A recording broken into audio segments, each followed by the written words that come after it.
তুমি জানো না এটা? না, আমি জাস্ট একটু ঝোলটা ছড়াই। তুমি তো জানো, যা মনে হচ্ছে। একা খাওয়া? না, তুমি জানো। তুমি আর আমি এটা খেয়ে নেবো সব। ভাই সেই, তাই না? কয় পিস খাওয়া? 8-9 পিস।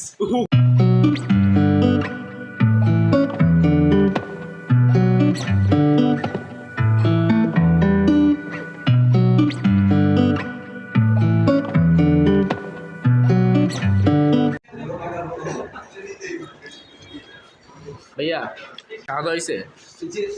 যে দেখাতে বুঝছি এ কারে? ও নিজেরটা দেখাও। ওর মধ্যে গরু, ওর মধ্যে খাসি, ওর মধ্যে মুরগি।